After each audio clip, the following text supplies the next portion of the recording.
कभी सोचा है कि जिस गैस से आज लाखों घर में खाना बनता है वो पीएनजी आखिर बनती कैसे है। आप रोज अपने घर में गैस पे खाना बनाते हैं, लेकिन यह गैस आपके घर तक पहुंचती कैसे है?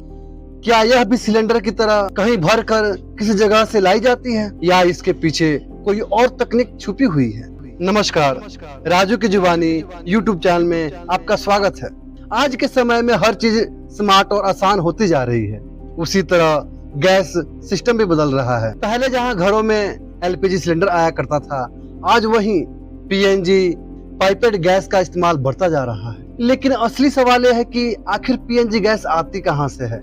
क्या यह भी सीएनजी की तरह होती है? आखिर पाइप के जरिए यह गैस हमारे घर तक पहुंचती कैसे है? असल में पीएनजी और एलपीजी गैस के बीच का अंतर ये होता है, इनकी डेंसिटी यानी भारी या हल्की होने पर निर्भर करती है। पीएनजी यानी नेचुरल गैस हवा में हल्की होती है। इसका मतलब अगर कहीं लीकेज होती है तो पीएनजी गैस आसानी से हवा में उड़ जाती है और फैल जाती है। वहीं एलपीजी गैस वातावरण के हवा से भारी होता है। जब कहीं लीकेज होती है तो एलपीजी जमीन पे इकट्ठा होने लगता है और भारी दबाव होने के कारण ब्लास्ट हो सकता है।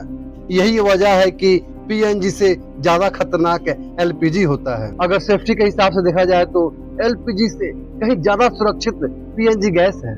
आपको बता दें कि पीएनजी कोई अलग गैस नहीं है, ये भी एक नेचुरल गैस है जो पाइपलाइन के जरिए सीधे आपके घर तक पहुंचती है। अब आपके मन में सवाल आ रहा होगा कि आखिर ये नेचुरल गैस बनती कैसे? आपको बता दें कि ये नेचुरल गैस एक फॉसिल फ्यूल है। जब किसी प्राकृतिक आपदा जैसे बाढ़, भूकंप, ज्वालामुखी के कारण जीव जंतु, पेड़ पौधे जमीन के नीचे दब जाते हैं और उनके ऊपर एक मोटी मिट्टी की परत बिछ जाती है, जिससे वो काफी सालों तक नीचे दबे रह जाते हैं, जिसमें ऑक्सीजन की कमी और लगातार बढ़ते तापमान की वजह से धीरे धीरे रासायनिक बदलाव से गुजरते हैं और आखिर में यह बदल जाते हैं नेचुरल गैस, क्रूड ऑयल और कोयल में। नेचुरल गैस में सबसे ज्यादा मात्रा मीथेन की होती है। यह गैस बहुत हल्की, साफ और बहुत जल्दी जलने वाली होती है। इसी वजह से इसे ईंधन के रूप में इस्तेमाल किया जाता है। कई बार समुद्र के नीचे ड्रिलिंग करनी पड़ती है। जब गैस का भंडार मिलता है तो वहाँ पाइपलाइन लगाकर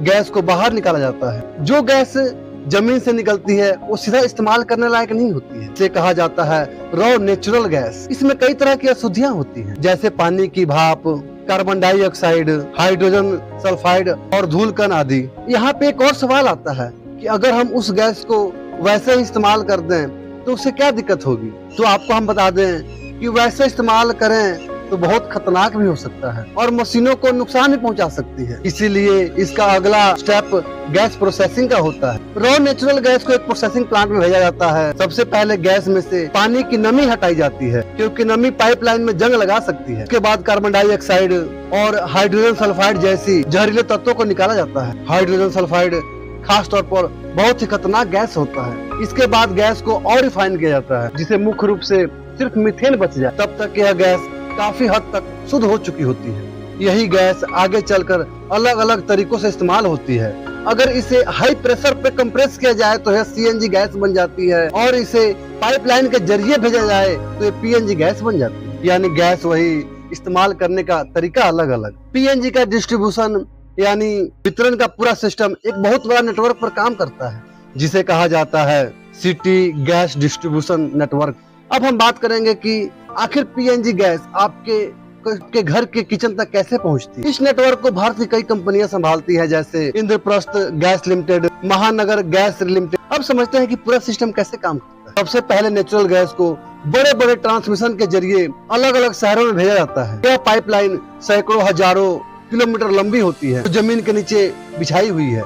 इसमें गैस हाई प्रेशर में रहती है। अब जब गैस शहर के पास पहुंचती है तो उसे सीधे घरों में नहीं भेजा जाता है। सबसे पहले एक गैस सिटी गेट स्टेशन यानी सीजीएस में आती है। यहाँ गैस का प्रेशर कम किया जाता है, क्योंकि घरों में हाई प्रेशर गैस भेजना बहुत खतरनाक साबित हो सकता है। इसके बाद गैस को छोटे छोटे पाइपों के नेटवर्क में भेजा जाता है। अब यह गैस धीरे धीरे हर कॉलोनी, हर घर तक पहुंच जाती है। फिर इसके बाद किचन की बारी आती है। जब पीएनजी कनेक्शन लिया जाता है तो आपके घर तक एक पाइपलाइन लाई जाती है। घर के बाहर एक मीटर लगाया जाता है, ठीक वैसे ही जैसे बिजली का मीटर लगता है। यह गैस मापता है कि आपके घर में कितनी गैस इस्तेमाल हो रहा है। उसके बाद यह पाइप सीधे आपके चूल्हे तक अटैच हो जाती है, जिससे आपके घर में खाना बनता है। अब हम आखिर में बात करेंगे कि पीएनजी का आखिर फायदा क्या है। सबसे बड़ा फायदा है सुविधा, यानी सिलेंडर खत्म होने का ना कोई डर, ना कोई बुकिंग करने का झंझट। दूसरा, यह लगातार सप्लाई देती है। तीसरा, यह साफ ईंधन है जिसे कम प्रदूषण होता है। चौथा, लंबे समय में यह किफायती भी पड़ता है। लेकिन पीएनजी हर जगह उपलब्ध नहीं है। कनेक्शन में शुरुआती खर्चा हो सकता है और अगर कहीं पाइपलाइन में दिक्कत आए तो सप्लाई रुक भी सकता है। इसमें कई तरह के सेफ्टी सिस्टम होते हैं, जैसे pressure controller, automatic cut off और लीकेज डिटेक्शन। आप किस शहर से बिलोंग करते हैं, कमेंट बॉक्स में जरूर दें। आपके घर तक पीएनजी गैस पहुंची है या नहीं पहुंची है, अपना राय कमेंट बॉक्स में जरूर दें। जय हिंद।